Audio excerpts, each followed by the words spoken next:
Je pensais qu'on pouvait être insolent, mais il y a plus insolent que nous.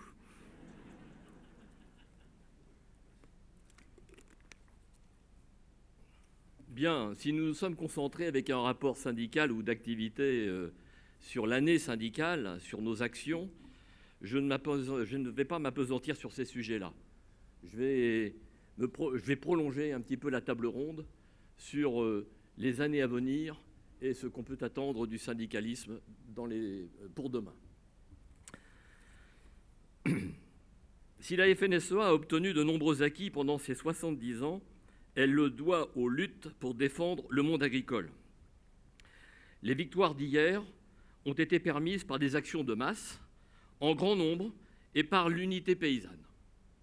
En effet, en 1946, la France comptait 10 millions d'actifs pour 4 millions d'exploitations, 10 millions d'actifs agricoles. Par ailleurs, la presse agricole départementale aussi a joué un rôle essentiel dans l'information, dans la revendication, la dénonciation d'injustice et l'émergence d'idées nouvelles. Mais les combats d'aujourd'hui sont différents et les outils pour les mener le sont aussi. Effectivement, le monde a changé et avec lui, l'agriculture, la société, les modes de consommation et finalement aussi l'information. Le nombre des agriculteurs est passé de 4 millions en 1946 à 400 000 aujourd'hui en France. Les formidables gains de productivité ont permis de passer de l'insuffisance à l'autosuffisance et dernièrement, plus récemment, à l'exportation. Aussi, 80% des Français vivent à la ville et expriment des attentes plus exigeantes vis-à-vis des agriculteurs.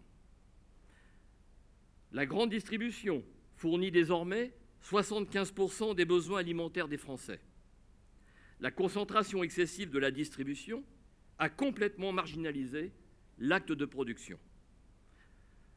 Enfin, notre société est envahie par une hypermédiatisation qui a banalisé l'information et raccourci sa durée de vie. Plus récemment, la presse numérique est venue renforcer cette pression médiatique. L'informatique et le numérique ont gagné tous les compartiments de l'activité économique, de l'information à la robotisation. Ils ont révolutionné tous nos raisonnements en passant par le e-commerce et l'ubérisation. Voilà, une nouvelle donne de plus en plus évidente apparaît dans notre quotidien. Nous la subissons de plus en plus. Elle modifie nos comportements d'agriculteurs et impacte nos exploitations. Depuis les crises de l'ESB, du concombre, des lasagnes de cheval, la méfiance s'est installée chez nos concitoyens, entretenue par des reportages à charge, sans la moindre expertise scientifique. À cette méfiance se sont ajoutées deux nouvelles priorités. La première, l'environnement, qui est devenu une priorité dans tout projet. La seconde, l'écologisme, qui imprègne tous nos raisonnements. L'hypermédiatisation des attaques contre les pesticides, le bien-être animal ou les conditions d'abattage, diffusées sans ménagement ou relevant de situations particulières, nous place sous les feux de la rampe et nous accuse jusque dans nos pratiques et nos comportements. Même nos arguments se heurtent à un rempart d'incompréhension, au point qu'un fossé entre agriculture et société s'élargit dangereusement. De toute évidence, les rapports de force et l'opinion se sont modifiés.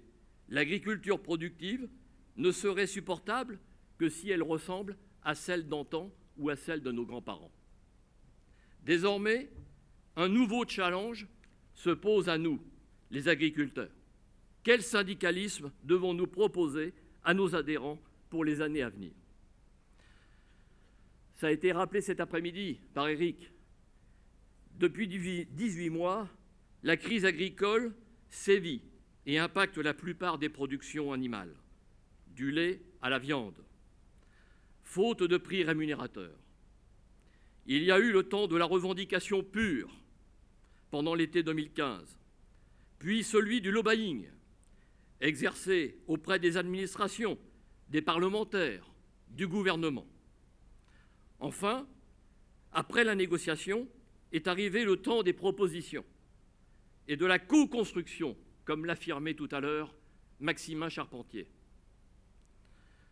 Co-construction avec tous les acteurs, État, coopération, crédit, mutualité, et avec plus ou moins d'efficacité. Voilà notre rôle, exiger la responsabilité de tous les acteurs pour que chacun fasse des propositions aidant à l'émergence de solutions, même partielles. À chaque nouvelle crise, la revendication du monde agricole est souvent partagée par nos concitoyens. Si nos manifestations, parfois spectaculaires, attirent les caméras, le fumier et les blocages ne font pas de propositions. Il y a un temps pour la revendication, puis un temps pour la communication, et enfin un temps pour les propositions. Je sais que Christiane reviendra là-dessus tout à l'heure. La FNSEA l'a compris et le met en pratique. À nous, les FDSEA, de déployer sur le terrain les solutions en communiquant. Ainsi, nous pourrions résumer les missions de notre FDSEA de la manière suivante. Si je peux avoir le slide.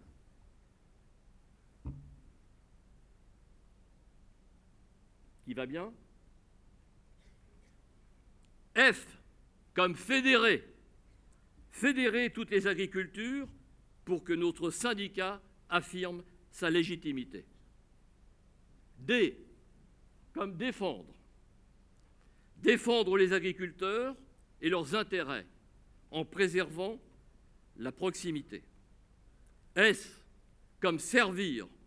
Servir l'agriculture et les territoires ruraux. E, comme entreprendre.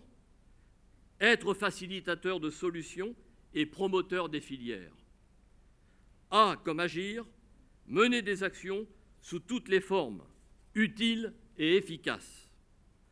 Tout ceci doit être mis en œuvre pour préserver la proximité avec nos adhérents et conserver notre crédibilité. Mais il reste un outil capital que nous ne pourrons pas négliger, la communication. Que ce soit en amont ou en aval des crises, le besoin de maîtriser une bonne communication est essentiel. Or, la presse papier montre ses limites, malgré sa diversité. Presse départementale, presse régionale, quotidien, grand quotidien. Elle est de plus en plus concurrencée.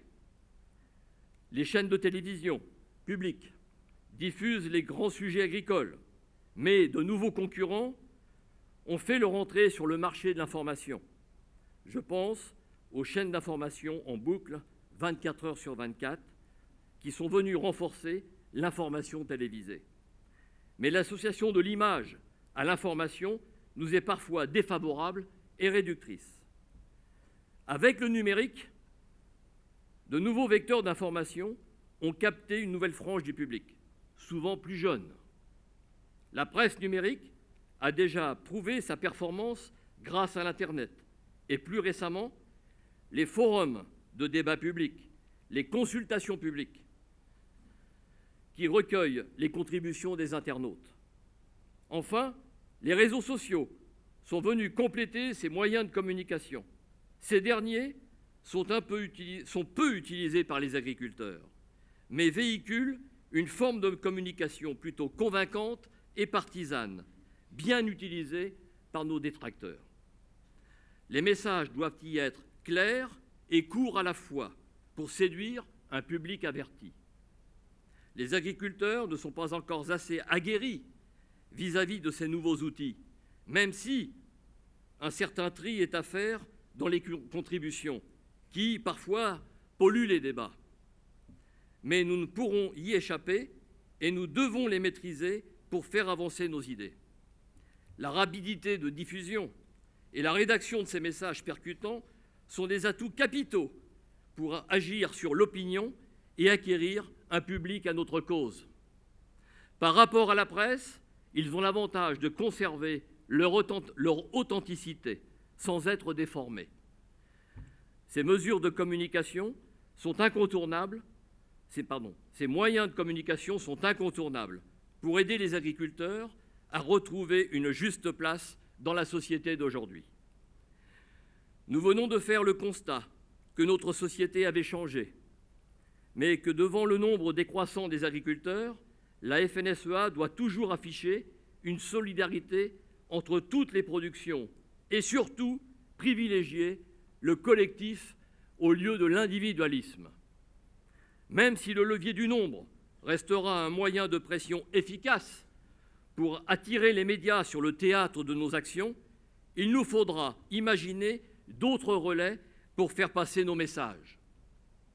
La télévision et la presse ne sont que la restitution d'images et de commentaires, parfois modifiés par rapport à la réalité.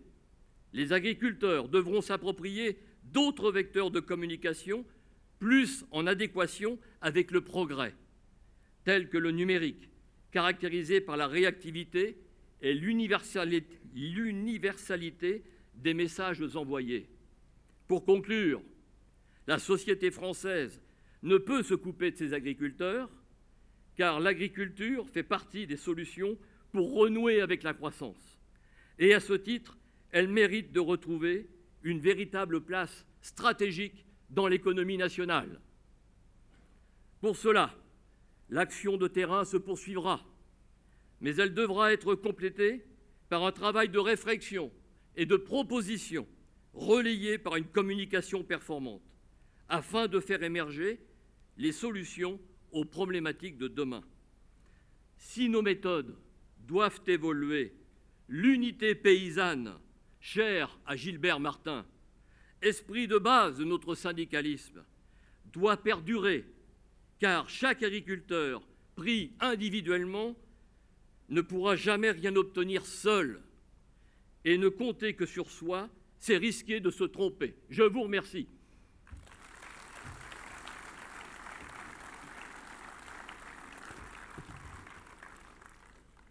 Je cède la parole à Christiane.